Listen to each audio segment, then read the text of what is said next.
नमस्कार दोस्तों, आज हम पढ़ने जा रहे हैं रीजनिंग का टॉपिक कैलेंडर। ठीक है, एक वीडियो मैंने इसका पहले बना रखा है, उसको आप देख लीजिए। इसमें हम कुछ नई चीज़ें सीखेंगे। ठीक है, आप लोगों ने सुना होगा लीप ईयर। लीप ईयर किसको बोलते हैं और नॉर्मल ईयर किसको बोलते हैं? लीप ईयर उसको बोलते हैं जिसमें फरवरी कितने की होती है? 29 की। और नॉर्मल ईयर किसको बोलते हैं? जिसमें फरवरी 28 की होती है। लीप ईयर का मतलब होता है वो साल जिसमें किसका भाग चल जाए? 4 का भाग पूरा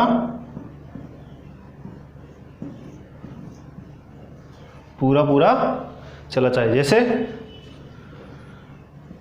2012, 1960, 1940, 1904, ठीक है, 1860, ठीक है।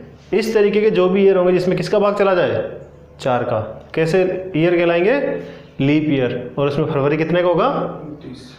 29 दिन का। कितने दिन का? 29 दिन का, ठीक है। इसी तरीके से जो नॉर्मल ईयर होगा उसमें फरवरी कितने का होगा? 28 का। इसका उल्टा हो जाएगा जिसमें 4 का भाग पूरा नहीं जाता हो। जैसे 2013, 2017, 1947, 1981। क्लियर है आपको? ये तो सब पढ़ाते हैं, लेकिन एक चीज़ और होती है, उसको आपको समझना पड़ेगा। ठीक है, क्या होता है उसको समझने की कोशिश कीजिए।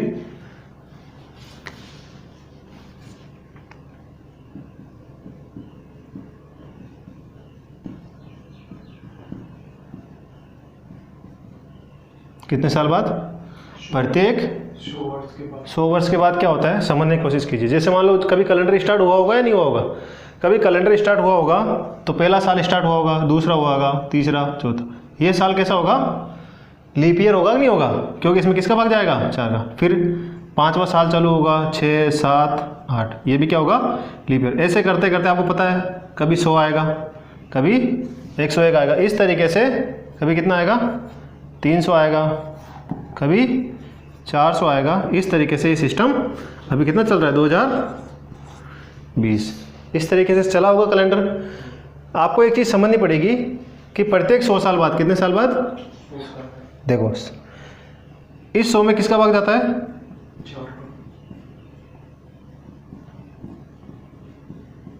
4 पूरा जाता है। इसका मतलब इस वर्ष फरवरी कितने की होनी चाहिए? 29 की होनी चाहिए। इसी प्रकार बीच में कहीं 200 आएगा, कितना आएगा? 200 आएगा। उसमें भी फरवरी कितने की होनी चाहिए? 29 की, क्योंकि इसमें किसका भाग जाता है? 4 का पूरा। इसी प्रकार 300 में भी किसका भाग जाता है? 4 का। इसमें भी फरवरी कितने की होनी चाहिए? इसी प्रकार 400 में भी किसका भाग जाता है? 4 का। इसमें फरवरी कितने की होनी चाहिए? 29 की। क्लियर है मेरा कॉन्सेप्ट? यहाँ तक आया समझ में? लेकिन होता क्या है,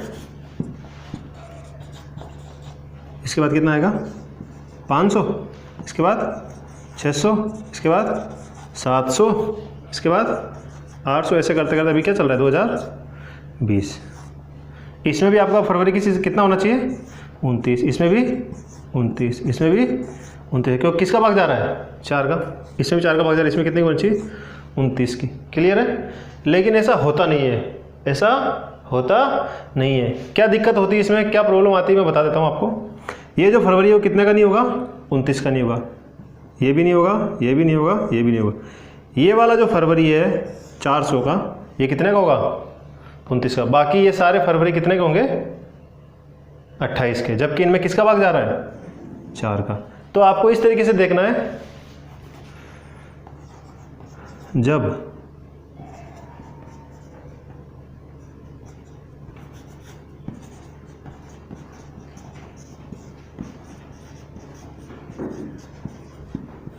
कौन से वर्ष हो?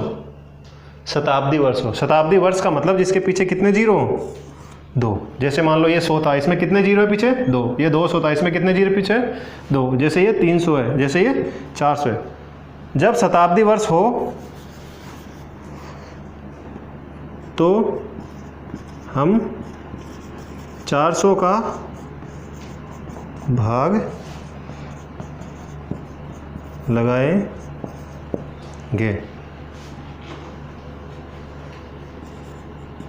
यदि पूरा पूरा जाता है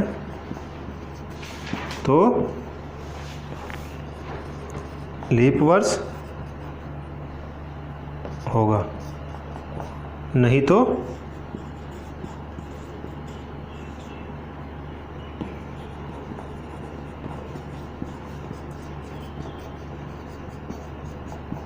साधारण वर्ष होगा। देखो कैसे, आपको पता है भाई 300 में वैसे तो होनी चाहिए क्योंकि 4 का भाग जा रहा है, लेकिन ऐसा नहीं होता है। जब भी शताब्दी वर्ष आते हैं, शताब्दी मतलब 100 साल का जिसमें गैप आता है, तो आपको ध्यान होना चाहिए उसमें आप किसका भाग लगाओगे, 400 का, क्योंकि 400 में कितने की होगी, 29 की। उसके बाद कब होगी, 800 में, फिर 1200 में, फिर 1600 में। इस तरीके से 400 का भाग लगा के आपको चेक करना है। यदि पूरा पूरा जाता है तो क्या होगा, लीप वर्ष, नहीं तो साधारण वर्ष।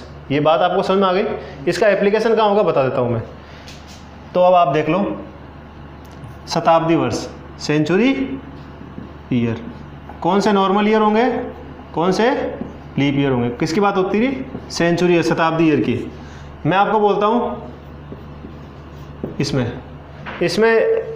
400 का भाग जाता है क्या, नहीं जाता, 400 का नहीं जा रहा ना। इसका मतलब ये कौन सा ईयर होगा, नॉर्मल ईयर। जबकि इसमें 4 का भाग जा रहा है, लेकिन वो अपने को देखना नहीं है। क्यों, इसमें पीछे कितने हैं, 2 जीरो। मतलब कौन सा ईयर है ये, शताब्दी वर्ष है। शताब्दी वर्ष में आप क्या करोगे, किसका भाग लगाओगे, 400 का। किसका भाग लगाओगे, 400 का। इसमें आपको 400 भाग लगाने की जरूरत नहीं, क्योंकि ये शताब्दी ईयर नहीं है, नॉर्मल ईयर है। 2000 में फरवरी कितने की होगी, ठीक है, लेकिन 2100 में फरवरी कितने की होगी, क्योंकि 2100 किस में आ जाएगा, इसमें, क्योंकि इसमें किसका भाग नहीं जाता, 400 का। इसमें नहीं जाएगा, 1900 में नहीं जाएगा,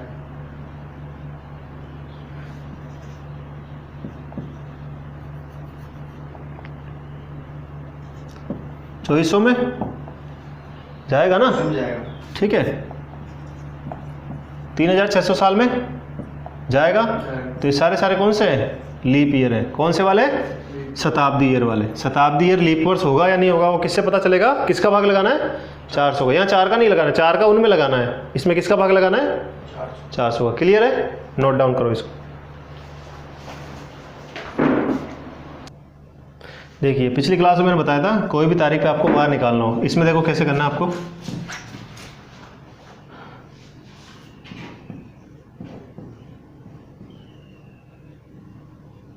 चार 5 1400 में कौन सा वार होगा, आपको क्या करना है, वार ज्ञात करना। तरीका मैंने आपको बता रखा है।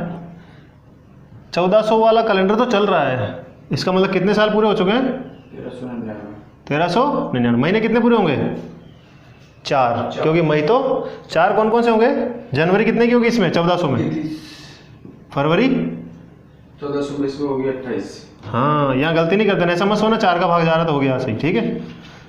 इधर देखो, जनवरी का कितना लिखेंगे, 3, फरवरी का 0, मार्च का, अप्रैल का और मई का 4। मई तो चल रहा है। इसमें आप 400 को जोड़े बाहर निकालो, कितने बार हो गए, 1200। बचा कितना, 199। 100 का बनेगा, कितना आ गया, 5। बचा कितना, 99। इधर ले आओ, किसका भाग लगाओगे, 4 का, कितना आएंगे, 24। 24 को किससे गुणा करना है, 2 से, 75। यहाँ कितना बचेगा, 7 का भाग लगाएंगे तो 5, यहाँ पर 6 प्लस 5 काट दो, 4 3 7, 5 और 2 7, 6 और 5 11, 11 और 3 14, 14 का 0 मतलब क्या आएगा, क्लियर है। इतना फास्ट आपको करना है, ये नई चीज़ थी, बाकी तो हमने पिछली क्लास में देख ली थी। नोट कर लो इसको अपना। देखिए इस तरीके के सवाल कर लेते हैं हम कि 4 3 1399 को क्या है, सोमवार। तो आपसे क्या पूछा है, 4 3 1405। क्लियर है, वही तरीका है जो पहले आते उसको पहले लिख देते हम।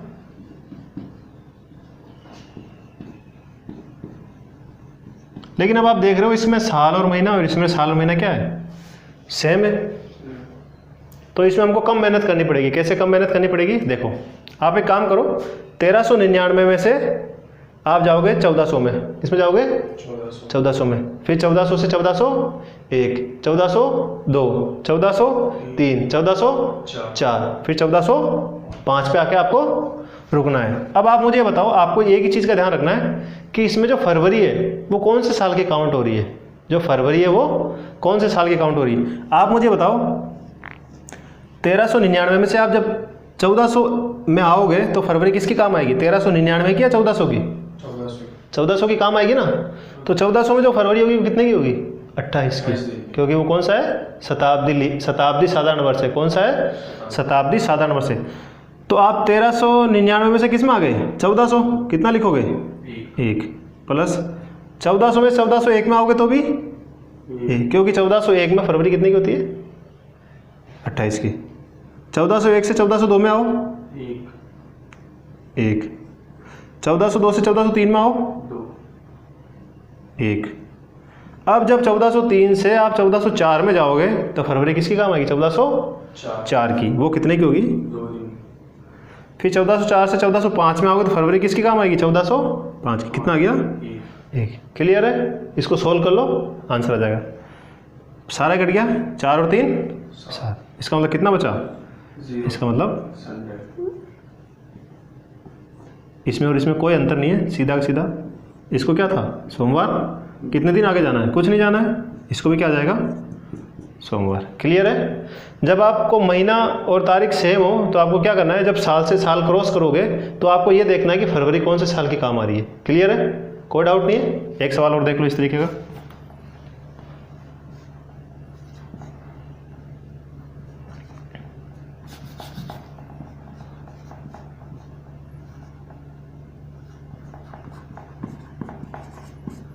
एक 2 1405 को क्या है, रविवार, और आपसे पूछा है 1 2 1408 को कौन सा वार होगा। क्या करोगे, पहले ये आता है, इसको पहले लिख लो, 1 2 1405, 1 2 1408। अब आपको देखना 1405 से जब 1406 में आओगे, आपको पहले देखना कितनी बार आओगे, 1405 से 6 में आओगे, 7 में आओगे और 8 में आते आपका काम हो जाएगा। आप 1405 से जब 1406 में आओगे तो फरवरी किसका काम आएगा, 6 की। फरवरी इसी की काम आएगी ना, क्योंकि फरवरी इसी की काम आएगी ना। जो 29 तारीख है वो किसकी फंसेगी, 28 या 29 किसकी फंसेगी, इसी की फंसेगी। तो इसमें कितनी की होती है, 28 की। 1406 से 1407 में आओगे तो 1406 की काम आएगी, उसमें भी 1 और 1407 की 1। 1408 में फरवरी होती है 29 की, लेकिन आपको फरवरी में कौन सी तारीख तक जाना है, 1 तारीख तक जाना है, उसमें आपको कोई दिक्कत नहीं है। तो क्या करोगे आप बताओ, बताओ कैसे करेंगे इसको। 1405 से 1406 में आए तो क्या किया आपने, 1 प्लस 1 किया, ठीक है। 6 में आ गए, फिर 7 में आ गए, फिर 8 में आ गए, इस 1 नहीं करना पड़ेगा। देखो 5 से किस में आ गए आप, फिर किस में आ गए, फिर किस में आ गए, 8, हो गया कंप्लीट। अब आगे आपको नहीं लिखना पड़ेगा। तो 3 दिन का गैप आ गया इसमें। ये क्या था, रविवार, 3 दिन आगे कितना हो जाएगा, सोमवार मंगलवार बुधवार। क्लियर है यहाँ तक, नोट कर लो इसको। देखिए अब आपसे इस तरीके के सवाल पूछा जाता है एग्जाम में कि जब कैलेंडर स्टार्ट हुआ था तो शुरुआत के जो 100 वर्ष हैं, कितने वर्ष, उसमें कितने तो लीप वर्ष हैं और कितने नॉर्मल वर्ष हैं। आप इसमें 4 का भाग लगाओ। 4 का भाग इसमें नहीं लगेगा क्योंकि ये कौन सा वर्ष है, शताब्दी वर्ष है। तो इससे पहले कितने वर्ष कंप्लीट हो चुके हैं, 99। 99 में किसका भाग लगाओगे आप, 4 का, कितना आएंगे 24। और जो 100 है, 100वां वर्ष है, उसमें किसका भाग लगेगा, नहीं जा रहा 400 का। इसका मतलब यहाँ कोई लीप वर्ष नहीं है, 100वें में 100वां लीप वर्ष नहीं है, और 99 में कितने लीप वर्ष है, 24। तो इसमें से कितने लीप वर्ष हैं, 24, और साधारण वर्ष कितने हैं।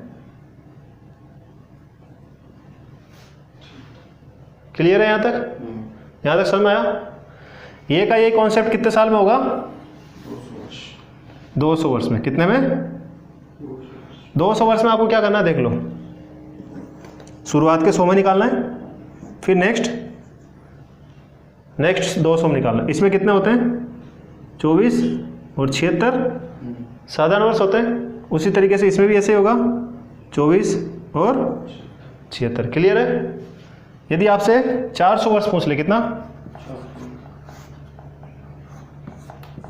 400 टुकड़े कर लो 100 200 300 और 4। आपको पता है इसमें कितने होंगे 24, इसमें भी कितने होंगे 24, इसमें भी। क्लियर है। लेकिन इसमें 24 तो होंगे प्लस ये जो सन 400 है उसमें कितना आ जाएगा 1। क्लियर है। तो ये सारे क्या हो गए लीप वर्ष। क्या हो गए लीप वर्ष। किसमें शुरुआत के 400 वर्ष में कितने लीप वर्ष होंगे 24 24 24 और ये 25। क्लियर है। और शुरुआत के 200 में ये वाला होगा और शुरुआत के 100 में 24। क्लियर है। जब 400वां वर्ष होगा वो कौन सा होगा लीप ईयर। कौन सा शताब्दी लीप वर्ष होगा। तो इसमें 24 तो होंगे ये कितना आ जाएगा ये 400 खुद भी क्या होगा शताब्दी लीप वर्ष। तो ये सारे क्या हो जाएंगे इसमें लीप ईयर। इसमें लीप ईयर 24, इसमें 24 24 48, इसमें आप जोड़ लो 24 24 24 कितना हो गया 46 96 नहीं जो भी हो गया आप ऐड कर लो कितना आ गया